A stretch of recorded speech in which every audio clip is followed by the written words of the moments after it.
नमस्ते बच्चों।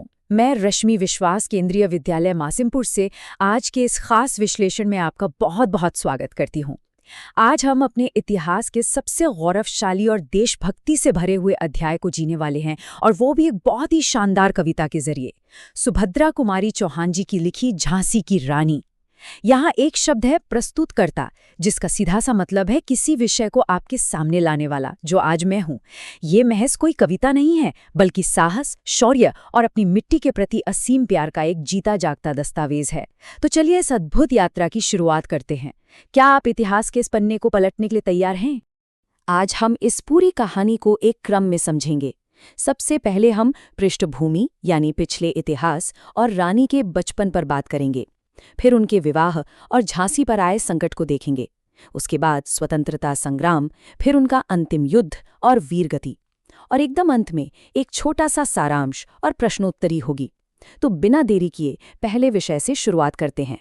भाग 1, पृष्ठभूमि और रानी लक्ष्मीबाई का बचपन। उन्हें प्यार से छबीली कहा जाता था, जिसका अर्थ होता है बहुत ही सुंदर और चंचल। आइए देखते हैं कि उनका बचपन बाकी बच्चों से कितना अलग था। 1857 की क्रांति ने सच में पूरे देश के अंदर एक नई ऊर्जा भर दी थी। आपने ये लाइन सुनी होगी, सिंहासन हिल उठे, राजवंशों ने भ्रुकुटी तानी थी। यहाँ भ्रुकुटी तानने का मतलब है भौहें सिकोड़ना या गुस्से में आना। कविता हमें बताती है कि कानपुर के नाना की एक मुंहबोली बहन थी लक्ष्मीबाई। बचपन में नाना के साथ पढ़ना, उनके साथ खेलना, यही उनकी दुनिया थी। और जरा सोचिए, उनके खिलौने क्या थे? कोई आम गुड़िया नहीं, बल्कि बर्छी, ढाल, कृपाण और कटारी ही उनकी सबसे पक्की सहेलियां हुआ करती थी। कृपाण का मतलब होता है तलवार। तो अब आप ही बताइए, छबीली की पक्की सहेलियां असल में कौन थी? आगे बढ़ने से पहले कविता के भाव को पूरी तरह समझने के लिए इन कुछ भारी शब्दों को आसान बना लेते हैं। फिरंगी का मतलब होता है अंग्रेज या कोई विदेशी। मर्दानी मतलब बिल्कुल पुरुषों के समान वीर और साहसी। छबीली, जैसा मैंने बताया, बहुत ही सुंदर, चंचल और तेजस्वी। और बर्छी एक तरह का छोटा भाला होता है जो युद्ध में काम आता है। तो क्या आपको मर्दानी शब्द का अर्थ याद हो गया? बिल्कुल, साहसी और वीर। अब इन पंक्तियों के थोड़े गहरे अर्थ को समझते हैं। देखिए, छबीली कोई साधारण बच्ची तो बिल्कुल नहीं थी, वो साक्षात वीरता की अवतार थी। उनके पसंदीदा खेल क्या हुआ करते थे? नकली युद्ध लड़ना, चक्रव्यूह जैसी सैन्य रचना करना, खूब शिकार खेलना और दुश्मन के किले तोड़ना। सोच कर देखिए, बचपन से ही उनके अंदर सेना और युद्ध का कौशल कूट कूट कर भरा था। उन्हें वीर शिवाजी की शौर्य गाथाएं यानी उनकी कहानियां एकदम जुबानी याद थीं। ये बात साफ दिखाती है कि उनके भीतर देशभक्ति और अदम्य साहस के बीज बचपन से ही बोए जा चुके थे। रानी को बचपन में किस महान योद्धा की गाथाएं याद थीं? बिल्कुल सही, वीर शिवाजी की। तो बच्चों, अब तक हमने जो भी जाना उसके आधार पर इस छोटे से सवाल का जवाब सोचिए। रानी लक्ष्मीबाई के बचपन के प्रिय यानी पसंदीदा खेल कौन से थे? बिल्कुल सही जवाब, उनके प्रिय खेल थे नकली युद्ध करना, सैन्य रचना करना और किले तोड़ना। क्या आप कहानी के अगले पड़ाव के लिए तैयार हैं? भाग 2, विवाह और झांसी पर संकट। संकट का अर्थ होता है बहुत बड़ी मुसीबत। बचपन के उन सुनहरे दिनों के बाद आइए उनके जीवन के इस बेहद कठिन दौर को समझते हैं। कविता की ये पंक्तियां ना सच में बहुत भावुक कर देने वाली हैं। हुई वीरता के वैभव के साथ सगाई झांसी में, ब्याह हुआ, रानी बनाई लक्ष्मीबाई झांसी में। राजमहल में खुशियों की लहर दौड़ गई, लेकिन शायद विधाता को कुछ और ही मंजूर था। काल गति चुपके चुपके काली घटा घेर लाई। राजा गंगाधर राव का निसंतान ही निधन यानी उनकी मृत्यु हो गई, और रानी बहुत ही कम उम्र में विधवा हो गई। ये दुखद मौका देखकर British governor general Lord Dalhousie मन ही मन बहुत खुश हुआ। उसने बिना देर किए अपनी सेना भेजकर झांसी के किले पर अपना झंडा फहरा दिया। वैसे क्या आपको याद है झांसी के राजा का नाम क्या था? जी हाँ, राजा गंगाधर राव। इस हिस्से की भाषा बहुत मार्मिक और गहरी है। इन शब्दों पर ध्यान दीजिए। विधि का अर्थ है भाग्य या ईश्वर की मर्जी। बिरानी यानी पराई। बिसात का अर्थ होता है क्षमता या शक्ति, और निपात का मतलब है अचानक गिरना या भारी विनाश होना। जैसे झांसी पर अचानक से विपत्तियों का वज्र निपात हो गया था। तो बताइए, निपात शब्द का क्या अर्थ है? विनाश या पतन? एकदम सही। उस समय अंग्रेजों की एक बहुत ही चालाक नीति चला करती थी, जिसे राज्य हड़प नीति कहा जाता था। इसके हिसाब से अगर किसी भारतीय राजा का अपना कोई सगा बेटा नहीं होता था तो अंग्रेज उस राज्य को लावारिस घोषित कर देते थे और उसे हड़प लेते थे। झांसी के साथ भी बिल्कुल यही हुआ। रानी की आंखों में आंसू थे, झांसी देखते ही देखते पराई हो रही थी, लेकिन उस क्रूर फिरंगी ने उनकी एक नहीं सुनी। पर जानते हैं, यहीं से रानी के भीतर का वो असीम साहस जाग उठा जिसने उनके इस गहरे दुख को एक भयंकर संकल्प यानी एक पक्के इरादे में बदल दिया। अंग्रेजों की इस चालाक नीति का नाम क्या था? राज्य हड़प नीति। इस ऐतिहासिक सच को हमेशा याद रखने के लिए एक छोटा सा प्रश्न, लॉर्ड डलहौजी ने किस नीति के तहत झांसी पर कब्जा यानी अधिकार करने की कोशिश की? हाँ, बिल्कुल, ये थी राज्य हड़प नीति, जिसके तहत लावारिस राज्यों को वो लोग सीधे ब्रिटिश साम्राज्य में मिला लिया करते थे। इस अन्यायपूर्ण नीति को कभी मत भूलिएगा। भाग 3, स्वतंत्रता का प्रथम महायज्ञ। महायज्ञ का मतलब यहाँ एक बहुत बड़े और पवित्र आंदोलन से है। साल था 1857, जिसने पूरे भारत की दिशा ही बदल कर रख दी।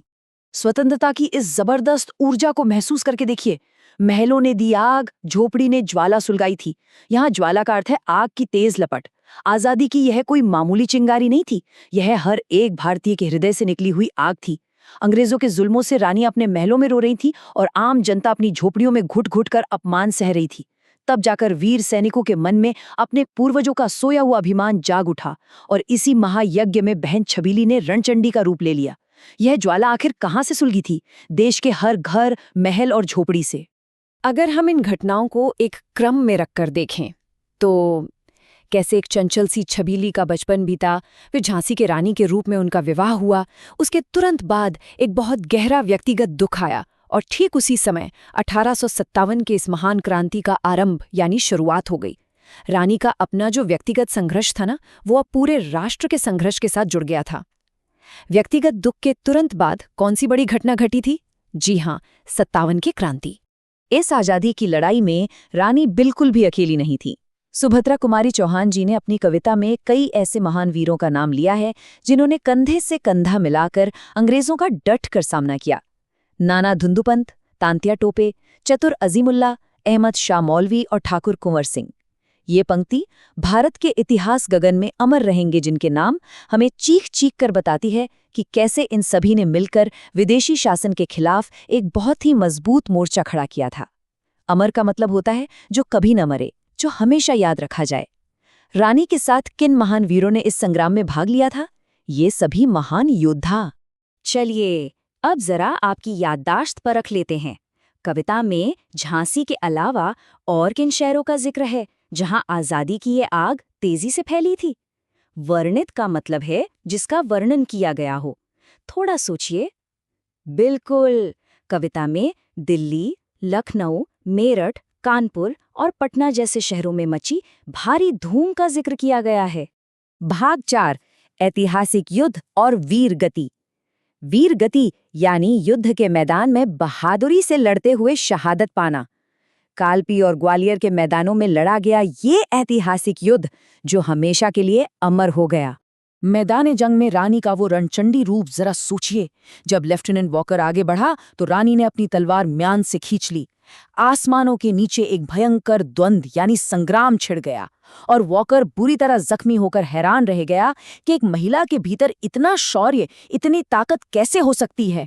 इसके बाद रानी लगातार 100 मील तक अपना घोड़ा दौड़ाकर कालपी पहुंची और फिर उन्होंने ग्वालियर पर भी अपना अधिकार कर लिया।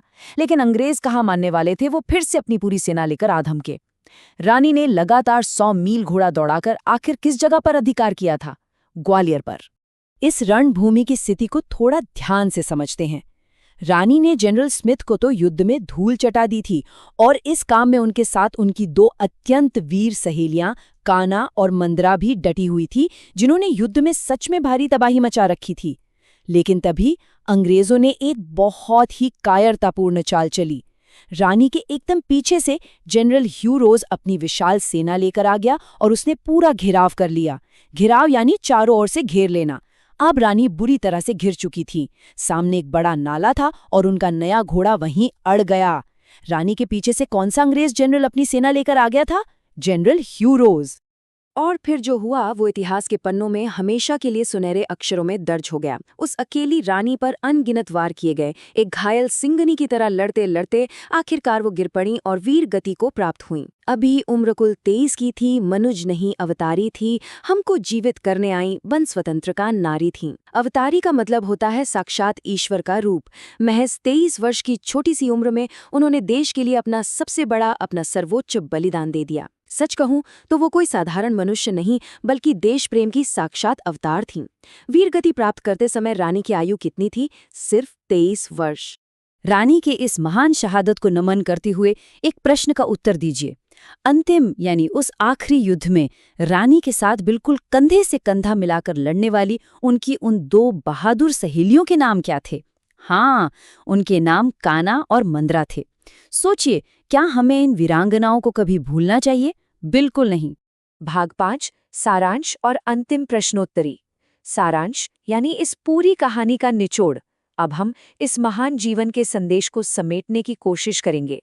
कविता की ये आखिरी पंक्तियां सच में सीधे दिल में उतर जाती हैं। तेरा स्मारक तू ही होगी, तो खुद अमिट निशानी थी।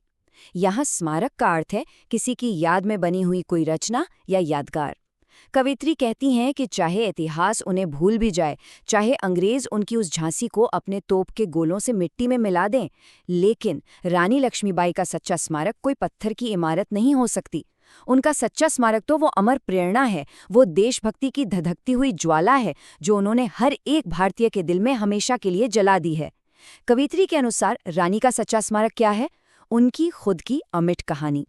तो चलिए, आज जो कुछ भी हमने सीखा उसे इस छोटी सी प्रश्नोत्तरी से एक बार पक्का कर लेते हैं। पहला सवाल, रानी का बचपन का नाम क्या था? बिल्कुल सही जवाब, छबीली।